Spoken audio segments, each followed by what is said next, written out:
Material lahar erupsi Gunung Semeru meluluhlantakan puluhan rumah di lereng gunung. Ratusan warga terdampak mengungsi di sejumlah lokasi yang dianggap lebih aman.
Puluhan rumah warga termasuk fasilitas umum seperti sekolah dan musola di Dusun Sumbersari, Desa Supiturang, Kecamatan Pronojiwo, Lumajang hancur pasca terjadi erupsi Gunung Semeru. Material lahar berupa batuan dan pasir menimbun bangunan dan akses jalan warga. Sejumlah warga berusaha mengais barang-barang yang masih bisa diselamatkan untuk dibawa ke pengungsian. Kondisinya gimana, Mas? Kondisinya habis, Mas. Kena material? Ya, habis. Tinggal demonya saja. Kalau yang lainnya tertimpa Ini pasir. ngungsi di mana, Mas? Ini mesti di Kelapa Doyong, Mas, di pertanian. Pertanyaan. Ya. Pasca erupsi, sejumlah warga di dua kecamatan Candipuro dan Pronojiwo mengungsi di sejumlah titik aman, seperti di kantor desa, kantor kecamatan, dan sekolah. Sementara tumpukan material lava panas memenuhi jalur aliran lahar Sungai Leprak, tepatnya di bawah jembatan Besuk Kobokan. Alih-alih menjauh, kondisi ini malah jadi tontonan warga yang penasaran dengan dampak erupsi Gunung Semeru. Petugas mengimbau warga untuk tidak terlalu mendekat lantaran kondisi material masih panas dan labil. Dari Lumajang, Jawa Timur, Yayan Nugroho, iNews melaporkan.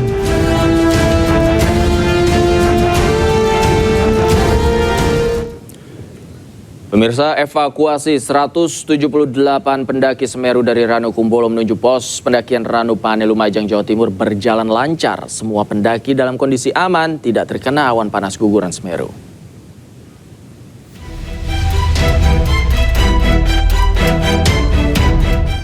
Badan SAR Nasional dan Taman Nasional Bromo Tengger Semeru memastikan 178 pendaki di jalur pendakian Gunung Semeru bisa dievakuasi dengan aman.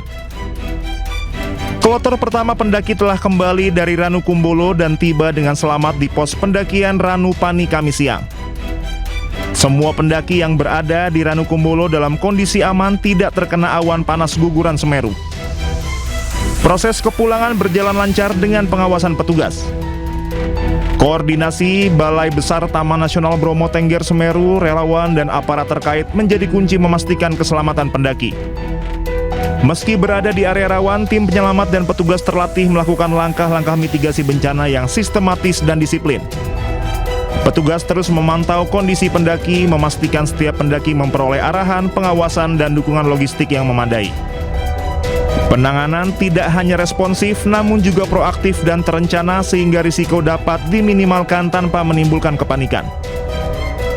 Dari Lumajang, Jawa Timur, tim liputan iNews melaporkan.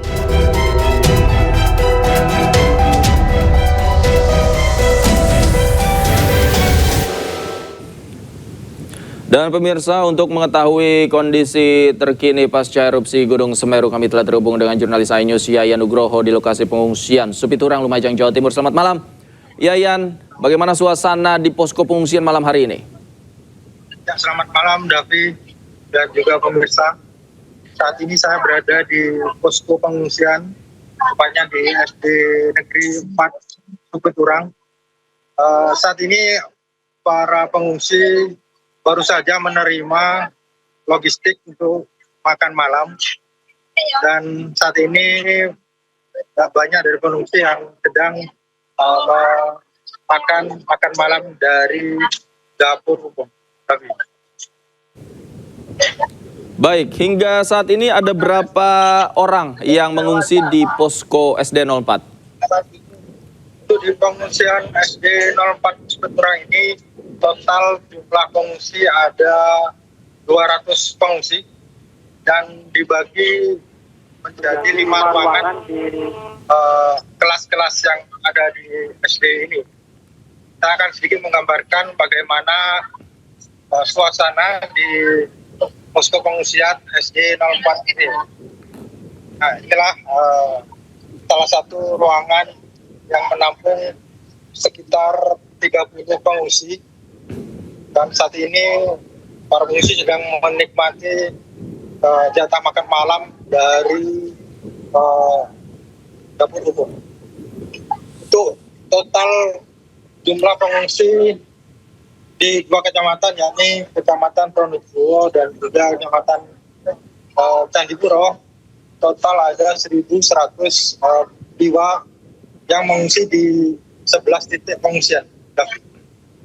Kami melihat mayoritas di sana ada anak-anak, kemudian juga ada lansia. Sebenarnya apa saja yang mereka butuhkan saat ini di posko? Ya betul, memang mayoritas di pengungsian ini ada wanita, lansia dan juga anak-anak. Mereka mengeluhkan kurangnya peralatan tidur seperti kasur dan juga selimut untuk anak-anak. Mengingat di lokasi ini ketika malam hari suhunya sangat dingin, David. Dan mereka hanya tidur di beralaskan karpet dan selimut seadanya, David. Baik, lokasi posko kan berada di SD 04. Apakah operasional sekolah juga saat ini dihentikan sementara? Ya, betul. Untuk aktivitas sekolah di SD 04 itu sementara diliburkan karena seluruh ruang kelas dipakai untuk istirahat para pengungsi ini. Apa saja fasilitas yang ada di posko pengungsian ini dan bagaimana distribusi logistik yang sudah dilakukan oleh pemerintah? Untuk fasilitas di posko ini cukup terpenuhi ya. Di sebelah sini juga ada posko kesehatan yang dilengkapi dengan tenaga medis dari Puskesmas Pronojiwo. Dan saat ini juga sejumlah pengungsi masih melakukan cek kesehatan untuk memang memantau kesehatan dari para pengungsi. Dan di sini juga tadi dibagikan masker karena memang hujan abu masih mengguyur di wilayah ini. Saya contohkan ini di sepeda motor ini masih dipenuhi abu vulkanik yang tebal. Petugas juga mengimbau warga di pengungsian ini untuk memakai masker ketika beraktivitas di luar ruangan. Baik, terakhir Yayan, apa imbauan yang diberikan oleh petugas BPBD untuk warga di sekitar lokasi? Ya, petugas BPBD menghimbau warga untuk sementara ini masih bertahan di pengungsian karena memang aktivitas vulkanik Gunung Semeru hingga saat ini masih fluktuatif karena dikhawatirkan akan terjadi erupsi susulan ataupun banjir lahar susulan. David. Baik, terima kasih. Yayan Nugroho melaporkan langsung dari SD 04 Supeturang, Lumajang, Jawa Timur. Selamat malam, selamat bertugas kembali. Kita ke informasi lainnya, pemirsa. Roy Suryo CS kembali mendatangi Polda Metro Jaya mendesak gelar perkara khusus kasus tudingan ijazah Jokowi agar segera ditindaklanjuti. Selain itu, Polda Metro Jaya melakukan pencekalan bepergian ke luar negeri terhadap seluruh tersangka termasuk Roy Suryo. Tersangka kasus tudingan ijazah palsu Joko Widodo Roy Suryo CS kembali mendatangi Polda Metro Jaya didampingi oleh kuasa hukumnya. Menurut tim kuasa hukumnya Ahmad Ozinuddin, salah satu tujuan kedatangannya untuk mendesak Polda Metro Jaya melakukan gelar perkara khusus. Pihaknya sebenarnya sudah mengajukan gelar perkara khusus sejak beberapa waktu lalu, namun permintaan itu belum ditindaklanjuti. Kedatangan Roy Suryo CS di Polda Metro Jaya sekaligus mengajukan surat permohonan pemeriksaan saksi dan ahli yang dianggap dapat menyeimbangkan proses penyidikan. Terkait hal ini, Polda Metro Jaya melakukan pencekalan bepergian ke luar negeri terhadap seluruh tersangka termasuk Roy Suryo. Selain itu, Roy Suryo dikenakan wajib lapor. Ya, saya sih senyum saja ya menjawab adanya statement bahwa kami itu dicekal, ya gitu. Nggak apa-apa, ya toh sudah selesai. Udah pulang dari Sydney, Australia, dan bahan-bahan semuanya sudah komplit untuk pembuatan yang black paper itu. Semuanya sudah komplit, nggak perlu lagi, ya gitu. Kalau ke Singapura nggak usah lah. Singapura kampus abal-abal kayak gitu kok. Hanya kampus ke-46 dari 55 di Singapura, dan itu kampus swasta. Ya, jadi nggak perlu lah dia. Dan itu aneh. Aturan KPU ya, jadi PKPU yang nomor 19 tahun 2023 yang tentang ada syarat boleh tidak SMA asal lulus S1 khusus untuk capres dan cawapres, itu kan aneh banget. Mana ada anak yang tidak lulus SMA bisa masuk perguruan tinggi kalau perguruan tingginya nggak abal-abal. Jadi sekali lagi saya sih senyum saja menyambut statement bahwa dicekal ya, toh bukan tahanan kota. Jadi hanya tahanan yang tidak boleh keluar dari negara. Sementara itu, pihak Roy Suryo menyebut kedatangannya ke Polda Metro Jaya untuk mendesak gelar perkara khusus yang pernah diajukan segera ditindaklanjuti. Roy Suryo juga menyebut akan menghadirkan sejumlah ahli yang ikut menyusun Undang-Undang ITE. Kami sudah mengirim gelar perkara khusus di bagian Wasidik di Polda Metro Jaya 21 Juli yang lalu. Namun sampai hari ini tidak pernah ditindaklanjuti, dan kemarin dari penyidik kami disonding untuk menindaklanjuti, dan hari ini kami juga akan kembali mengirimkan permohonan gelar perkara khusus yang hari ini kami serahkan kembali ke Biro Wasidik. Dan sebenarnya ini juga sudah kami persoalkan karena dulu sudah ada gelar perkara khusus di Bareskrim ketika penyelidikan itu dihentikan, tetapi kenapa saat di Polda penyelidikan itu ditingkatkan menjadi penyidikan, saat itu tidak dilakukan gelar perkara khusus. Dan dalam sebuah diskusi media bersama kuasa hukum saudara Joko Widodo, Bung Firmanto Laksana di Kompas TV saat itu juga menyampaikan tidak perlu gelar perkara khusus lah di tingkat ini nanti kalau sudah penyidikan. Dan hari ini sudah penyidikan sehingga tidak ada alasan bagi institusi Polri, apalagi di tengah wacana ya perbaikan kinerja institusi Polri, untuk tidak melakukan gelar perkara khusus sebagaimana sudah dilakukan oleh Mabes Polri pada Dumas yang dilakukan oleh TPUA. Bahwa kehadiran kami di sini itu adalah untuk menindaklanjuti, dan kita mengapresiasi langkah dari Polda Metro Jaya yang telah menyebutkan bahwa kami akan mengajukan sejumlah nama. Sejumlah nama itu penting karena apa? Satu ya, misalnya ahli ITE. Informasi dan transaksi elektronik dengan Undang-Undang Nomor 11 tahun 2008, kemudian sudah direvisi menjadi Undang-Undang Nomor 19 tahun 2016, terakhir direvisi Nomor 1 tahun 2024, itu sudah disusun oleh orang-orang yang mengerti undang-undang. Dan yang kami ajukan ini adalah orang yang ikut menyusun Undang-Undang Informasi dan Transaksi Elektronik, pernah menjadi bagian dari pemerintahan selama belasan tahun ya, bahkan mungkin puluhan tahun. Jadi bukan sekedar orang, katakanlah dia dosen di sebuah kampus, kemudian dia membaca Undang-Undang ITE, dia menerjemahkan sendiri Undang-Undang ITE. Jadi kalau hanya itu, banyak orang yang bisa membaca dan menafsirkan, dan kemudian menjadi salah. Salahnya apa? Kemudian ada pasal 32, kemudian ada pasal 35 yang tiba-tiba ditimpakan atau diselundupkan kepada saya, Dr. Resmond, dan juga mungkin kepada teman-teman yang lain. Itu adalah pasal yang salah. Karena berulang kali pihak sana mengatakan kan ijazahnya analog. Iya, pasal 32, 35 itu tentang dokumen elektronik gitu loh. Jadi salah besar, bukan analog. Jadi dari situ yang salah. Kemudian ahli linguistik, ahli bahasa, itu juga sudah punya sertifikat baik nasional maupun di atas itu. Jadi benar-benar ahli hukum pidana, adalah sudah berulang kali menjadi ahli pidana di berbagai kasus, berbagai hal, bukan yang hanya langganan di depan BAP. ya. Jadi kami lihat ahli-ahli yang mereka lakukan itu satu, ya, tidak pernah berkualifikasi seperti itu, hanya bisa membaca undang-undang, bukan pembuat undang-undang. Jadi nggak bisa dong menafsirkan undang-undang. Saya kebetulan yang membuat juga, tapi karena saya dalam hal ini yang diajukan statusnya menjadi tersangka, maka saya nggak bisa. Tapi yang di atas saya inilah orang yang bersama-sama saya dulu, ya, yang dulu ikutnya, dan dia di sisi pemerintah, saya di sisi individu. Secara eksklusif, Andi Azwar mengaku memiliki hasil scan ijazah asli Jokowi. Andi menyebut akan membongkar keaslian ijazah Jokowi secara forensik. Sementara Roy Suryo dari hasil analisisnya berkeyakinan ada rekayasa di ijazah Jokowi. Dan berikut cuplikan program Rakyat Bersuara yang dipandu rekan saya Aiman Wicaksono. Ini scan. Ini pertama kali ya, eksklusif. Pertama kali. Scan. Ini ijazah asli Pak Jokowi. Dari Pak Jokowi ya. Scan. Oh, luar biasa. Coba lihat yang selalu dikatakan di sini. Ya, tolong ini kan. Nanti saya ada ijazah pembanding. Ini Anda klaim ini Anda dapatkan dari Pak Jokowi. Pokoknya saya kasih ini, nanti ada ijazah. Dan Anda klaim ini asli. Asli. Oke, ini pertama kali loh nih, luar biasa. Ya. Scan dari ijazah asli Pak Jokowi. Scan. Nanti kita lihat dari ijazah pembanding. Oke, ini ijazah pembanding. Tulisannya 5 November 85, satu orang yang menulis ijazah ini. Ya. Stampnya juga sama. Kembali coba. Lihat, sebelumnya. 11.32 15.470. Oke, kembali. Kembali ke Pak Jokowi coba. 11.20 15.456. Oke. Ini register.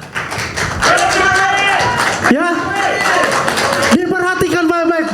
Selalu dikatakan bahwa Pak Jokowi DO, bahwa Pak Jokowi tidak mempunyai jasa, ini dibuktikan. Oke? Ini berarti persis yang disampaikan oleh Dian Sandi dong? Sama oleh Dian Sandi. Itu yang kemarin kemudian disampaikan oleh Bang Roy Suryo dan kawan-kawan. Makanya Bang Roy Suryo itu mengatakan begini, ya, bahwasanya ini ditempel dengan Dumatno. Iya. Betul nggak? Iya. Saya akan bongkar secara forensik dari VJJ Face. Yang kemarin Rakyat Bersuara pekan lalu, ini di crop lah kurang lebih ya.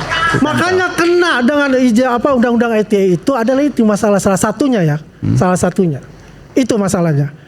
Ya, coba kita foto Dumatno. Kita balik kepada digital forensik dari VJJ Face, Pesnet sama Arvis. Tolong. Saya mengharap Roy Suryo di sini, karena saya sudah bertemu di ILC, dia diam, nggak bisa apa-apa. Nah ya, ini kan yang ditanyakan oleh Roy Suryo. Ini ada merahnya. Enggak, yang merahnya di jasnya tidak ada menurut Pak Ada, ini karena merah ketemu hitam dan ini itu jas ada. Dia menggunakan dibesarkan kita ada. Image comparison. Nah, di sini ada garisnya, asli. Ya, ada. Meskipun kan tidak terlihat, tapi nanti kita buktikan. Ada, saya bisa, lain. saya masih punya. Kalau dengan mata, besarnya. Mas Roy Suryo dan kawan-kawan kan mengklaim bahwa ia melakukan image comparison, jadi perbandingan. Kalau kita lihat di sini itu tidak bisa, tapi kalau kita lihat itu aslinya ada. Inilah makanya kalau ada orang pengen mengelabui kita semua, ya, dengan cara memang seolah-olah pas foto ini ada di atas ada di bawahnya cap. Ada di atas foto. Ada di atas, ya, seolah-olah capnya ini ada di atas foto. Seharusnya ada lintasan cap yang ada di sini. Di bagian jas. Di bagian jas. Dan ini sudah kami periksa dengan menggunakan analisis color. Oke, yang biru tadi. Skala, ya, bukan yang biru. Dengan skala analisis, ini ada berapa persen warna merah, ada berapa persen warna hitam. Dan temuannya nggak ada. Ada warna 0, merahnya 0. Temuannya nggak ada. Ini black semua. Kenapa bisa terjadi? Mungkin Bang Aiman, teman-teman juga bisa melihat ini adalah satu contoh yang bagus. Ada film namanya Argo. Argo itu adalah film, ini kisah nyata. Seorang agen FBI itu ingin menyelamatkan 6 diplomat dari Iran ketika Iran Reza Pahlavi jatuh, 6 diplomat, dan itu dia menyamar masuk itu dengan memotong paspor, dan dia memotong persis sekali. Jadi jasnya ini yang kemudian ditempelkan di atas ini, dan yang ini yang abu-abu itu memang bisa di belakang. Tetap jadinya seperti ini. Jadi sebentar. Itu film ini atau yang ini maksudnya? Dua-duanya mungkin terjadi. Ada brand mengatakan bahwa ini juga kemungkinan terjadi seperti itu. Kemungkinan besar sama seperti itu. Jadi yang dipotong hanya fotonya. Hanya foto ini aja ditempel. Ini sisanya covernya asli yang lama. Dan makanya ini tidak ada garis merah di. Betul, tidak ada lintasan. Dan lintasan itu sudah diperiksa, bukan hanya saya. Bang Rismon juga meriksa. skala 0 sampai 255-nya itu merahnya 0. Menggunakan alat apa namanya? Itu program untuk separasi namanya. Cyan, magenta, yellow, black, CMYK. Itu adalah muncul di sini. Dan ketika Bang Aiman, ketika menggunakan software luminance gradient yang tadi yang biru tadi, coba tolong bisa ditampilkan. Itu yang mata biru. Kita sudah langsung bisa melihat.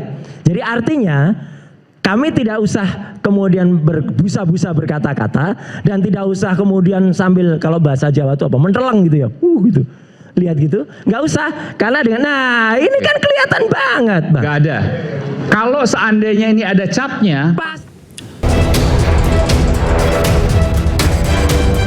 Inilah detik-detik pohon mahoni yang tumbang dan menutup akses jalan sisi Mangaraja Kebayoran Baru, Jakarta Selatan. Diduga pohon tumbang karena terjadinya pengoroposan di bagian akar. Akibat pohon tumbang ini, akses jalan dari Blok M menuju Bundaran Senayan tertutup. Petugas gabungan yang tiba di lokasi berusaha mengevakuasi batang pohon. Satu persatu pohon dipotong menjadi bagian-bagian kecil menggunakan gergaji mesin. Pohon ini terjadi tumbang kira-kira 1 jam yang lalu ya Pak ya. 1 jam yang lalu jenis pohonnya itu pohon mahoni laki, diameter kurang lebih 350 cm. Dan ini terjadi di Jalan Sisinga Mangaraja, persisnya di depan kantor Deplu. Tak ada korban jiwa akibat kejadian ini, namun satu kendaraan yang tertimpa pohon mengalami kerusakan. Dari Jakarta, Helmi Sajambati, iNews melaporkan. Pemirsa, MRT mengalami gangguan akibat pohon tumbang pada area transisi rute dari stasiun Senayan Mastercard menuju stasiun ASEAN. Pohon tumbang itu menyebabkan kerusakan struktur serta gangguan jaringan listrik sehingga layanan operasional kereta MRT Jakarta terhenti. Sejumlah penumpang MRT dievakuasi melalui terowongan dan berjalan menyusuri terowongan dengan pengawasan petugas di tepi jalur MRT bawah tanah menuju titik aman. Saat ini proses penanganan terus dilakukan tim operasional dan teknis MRT Jakarta untuk memulihkan layanan secepat mungkin. MRT Jakarta berkomitmen menjaga keselamatan pelanggan dan telah menyelesaikan proses evakuasi sesuai prosedur terhadap 524 pelanggan dari sejumlah kereta dan area stasiun yang terdampak. Sementara pada saat kejadian tercatat 5 rangkaian berada di stasiun dan 3 rangkaian berada di jalur. Terkait hal ini, pihak MRT mohon maaf atas ketidaknyamanan yang dialami para pelanggan akibat gangguan operasional. MRT Jakarta Persroda menyampaikan permohonan maaf atas ketidaknyamanan yang dialami para pelanggan terkait dengan gangguan operasional yang terjadi pada pukul 10:26 waktu Indonesia Barat. Gangguan ini disebabkan oleh pohon tumbang pada rute transisi dari stasiun Senayan Mastercard menuju stasiun ASEAN yang berdampak pada kerusakan struktur di lintasan dan juga gangguan jaringan listrik yang menyebabkan. Pemirsa, hari kelima pencarian korban longsor di Banjarnegara, Jawa Tengah dilakukan di 3 titik lokasi. Sebanyak 700 personil gabungan dikerahkan untuk melakukan proses evakuasi. Sebanyak 700 personil gabungan dan sejumlah relawan dikerahkan untuk melakukan pencarian korban yang diduga masih tertimbun di bawah material longsor tanah. Untuk memudahkan pencarian, petugas membagi 4 titik fokus pencarian yang ada di lokasi. 11 alat berat dan anjing pelacak diperbantukan untuk mencari keberadaan korban. Hingga kini total 934 orang mengungsi yang terbagi di 5 posko pengungsian. Sementara itu, 3 korban longsor Banjarnegara, Jawa Tengah kembali ditemukan. Jenazah ditemukan setelah melakukan penyisiran menggunakan alat berat dan bantuan anjing pelacak.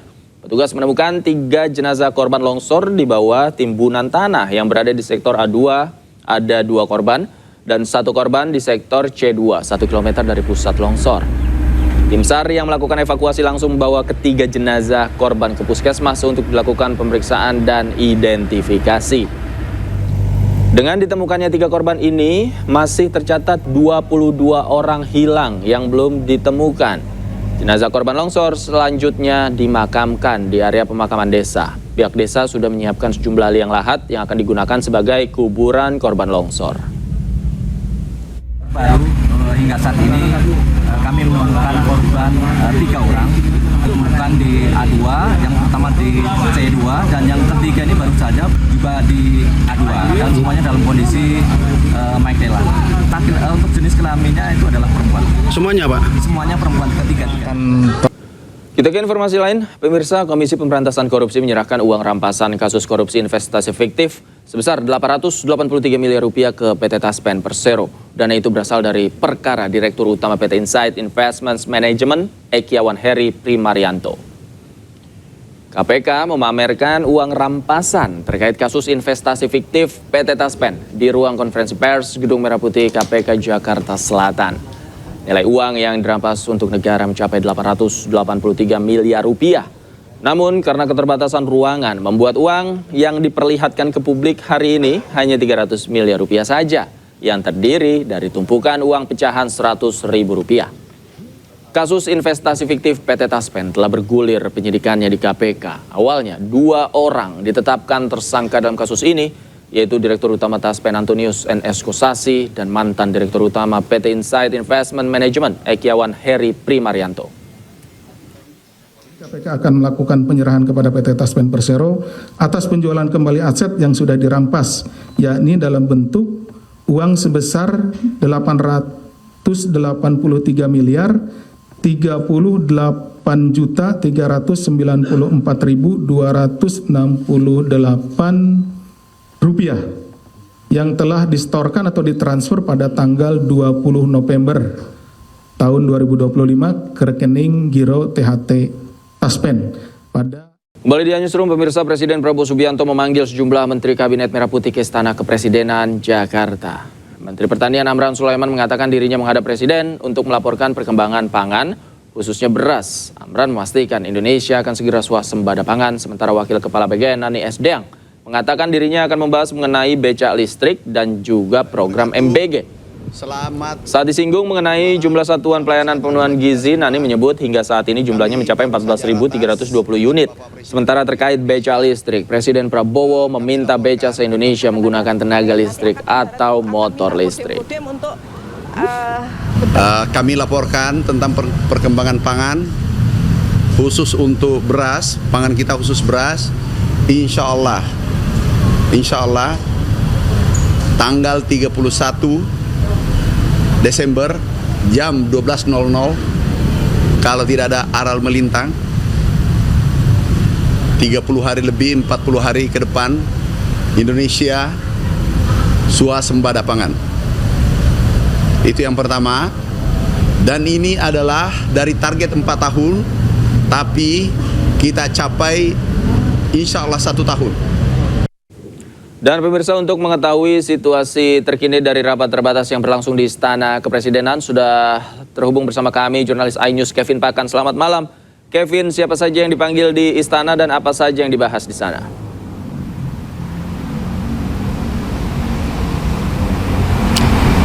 Ya, selamat malam Davi dan pemirsa. Sejumlah Menteri Kabinet Merah Putih dan juga perwakilan negara sahabat datang untuk melaksanakan rapat terbatas dengan Presiden Prabowo Subianto. Di antaranya tadi dari perwakilan negara sahabat Duta Besar Rusia untuk Indonesia Sergei Tolkenov yang juga turut didampingi oleh CEO Danantara Rosan Roslani telah melakukan kerjasama atau membahas sejumlah kerjasama dengan Presiden Prabowo Subianto, di mana setidaknya ada 3 poin yang kami catat. Yang pertama terkait di bidang manufaktur, rencananya nanti dari perusahaan terbesar manufaktur yang berada di Rusia akan bekerjasama dengan PT PAL Indonesia untuk mengembangkan adanya industri kapal listrik yang berkapasitas 100 hingga 200 orang. Kemudian yang kedua di bidang kesehatan nantinya akan bekerjasama dengan farmasi, yaitu PT Bio Farma dan juga Kimia Farma maksud kami, yang mana nanti akan ada kerjasama di bidang obat-obatan dengan perusahaan terbesar farmasi di Rusia, yang mana ini bisa untuk menurunkan adanya harga atau biaya obat-obatan yang ada di Indonesia. Kemudian poin yang ketiga berkaitan dengan adanya pendidikan, nantinya dari pihak Rusia akan mengirimkan tenaga ahli mereka terkait dengan pengajaran bahasa Rusia di Indonesia, terutama di tingkat universitas. Kemudian tadi juga dari Kementerian SDM, Bahlil Lahadalia juga menyampaikan sejumlah poin terkait dengan adanya sektor SDM di akhir tahun yang direncanakan masih akan terbilang stabil dan tetap dalam kondisi aman. Davi. Terima kasih Kevin Pakan melaporkan langsung dari Istana Kepresidenan Jakarta. Selamat malam, selamat bertugas kembali. Pemirsa, Menteri SDM Bahlil Lahadalia memastikan stok BBM nasional masih dalam kondisi aman. Dalam hitungannya, ketersediaan BBM masih cukup hingga 18 hari ke depan. Bahlil meyakini dengan stok BBM ini dapat mencukupi ketersediaan masyarakat Indonesia. Meskipun sejumlah SPBU swasta masih terdapat beberapa yang tidak menjalankan penjualan bensinnya. Sini aja. Sampai dengan hari ini stok BBM kita aman. Cadangan kita di angka 18 hari. Minimalnya itu kan 18 hari sampai 19 hari. Dan clear. Artinya sahabat-sahabat saya pelaku usaha swasta sekalipun tidak menjalankan penjualan bensin khususnya, tapi kan alhamdulillah rakyat kan tetap tersedia barang-barang. Pemirsa, PSSI resmi menunjuk Nova Arianto sebagai pelatih Timnas U20 Indonesia setelah kontraknya di Timnas U17 berakhir. Penunjukan Nova Arianto didasarkan pada rekomendasi Dirtek Alexander Zwiers dan persetujuan Esko PSSI mengingat pengalamannya dengan pemain jebolan Timnas U17. Sementara posisi pelatih Timnas U17 Indonesia masih akan diseleksi oleh PSSI. Nova Arianto berencana membuat roadmap untuk kualifikasi Piala Asia dan bertujuan menjadikan pemain muda sebagai tulang punggung Timnas Indonesia senior. On the 20s, preparing our next generation of Timnas players. Kita ke informasi lain, pemirsa. Pasca viral diduga menjadi korban TPPO di Kamboja, pesepak bola asal Bandung ternyata menjadi korban penipuan daring. Hal itu dikonfirmasi Kedutaan Besar Indonesia di Kamboja yang menyebut Rizky Nurfadilah dalam keadaan sehat.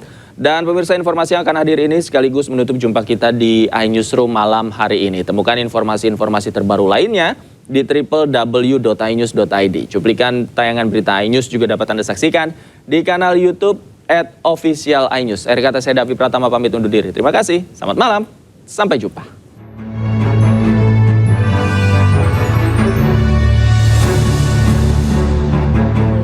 Bapak Kapolri, Bapak Listio Sigit, Bapak Ibu Dinas Sosial, Bapak Ibu KBRI. Abdi nyuhunkeun bantosana ayeuna pun incu nuju aya di Kamboja. Namina Rizky. Sambil memegang foto cucunya, wanita parubaya bernama Imas Siti Rohana, warga kampung Cilisung, Desa Dayakolot, Kabupaten Bandung, Jawa Barat ini berkeluh kesah di media sosial. Nenek Imas mengaku cucunya Rizky Nurfadilah, 18 tahun, diduga menjadi korban tindak pidana perdagangan orang di Kamboja. Seketika video curhatan Nenek Imas viral di media sosial. Kami ya was-was karena anak tiap hari ngeluh kalau dia itu dihukum, disiksa berupa disuruh push up, disuruh ngangkat galon dari lantai 1 sampai lantai 10. Sementara itu, Kedutaan Besar Indonesia di Kamboja membantah Rizky Nurfadilah menjadi korban TPPO. Dalam laman resminya, KBRI di Kamboja mengatakan Rizky Nurfadilah dalam keadaan sehat jasmani dan rohani. Rizky bukan menjadi korban TPPO, melainkan menjadi korban sindikat penipuan daring yang menawarkan pekerjaan di luar negeri. Saat ini pihak KBRI Kamboja tengah berkoordinasi dengan berbagai pihak untuk memulangkan Rizky ke tanah air. Tim Liputan iNews melaporkan.